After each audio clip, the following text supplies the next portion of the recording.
Ross Gilchrist was taken aback by how much a bus crash involving the Humboldt Broncos affected him personally. Gilchrist played for the junior hockey franchise from 1971 to 1973. The crash, which left 16 dead and many others dealing with lifelong injuries, prompted him to call a couple of former teammates and get an alumni association started.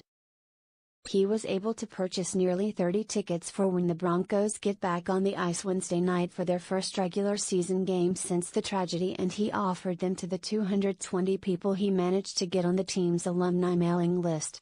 "We just got inundated," Gilchrist recalls from his home in Victoria, BC.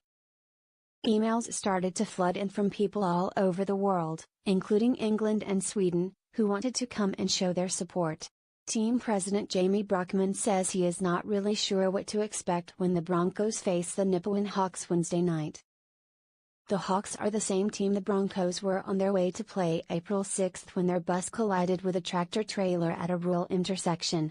Brockman, who took over the president's role last month, says the home opener, which will be broadcast live on TSN, is another step toward getting back to normal. "I know we're going to have a hockey team that is going to want to play for that logo on the chest," Brockman says.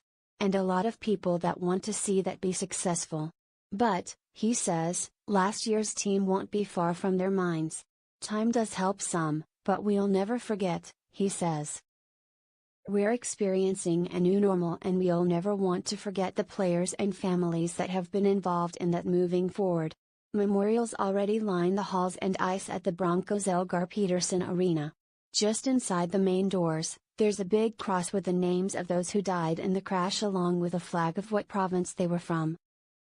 A giant hockey stick with the hashtags #BroncosStrong and #Prayers for Humboldt stands beside it.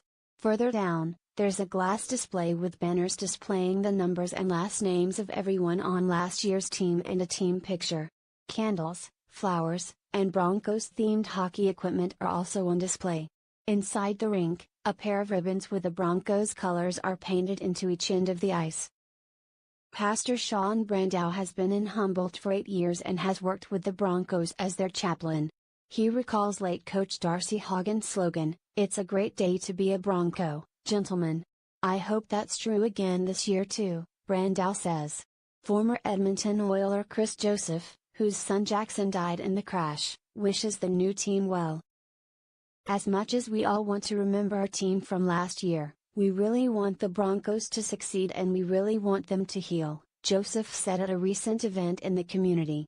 "We want the town to heal." Leo Wirtz, the founding president of the Broncos, is proud the team will carry on.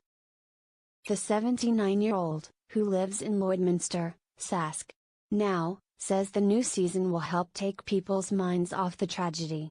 "I think it's knowledge in the hockey world that the Humboldt Broncos were, if not they are, the top Junior A franchise in Canada," Wirtz said.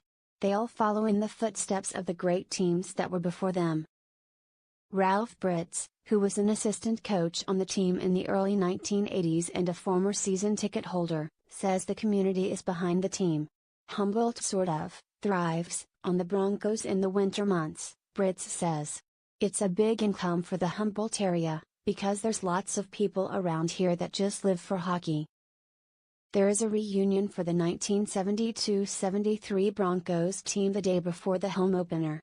Gilchrist, who was on that team, says it's bittersweet to have the Broncos back for another season. He recalls a conversation he had with Haugen's replacement, Coach Nathan Oistrich.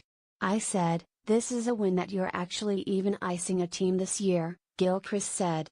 "I think that's a huge win. That's a pretty big deal, considering what's happened."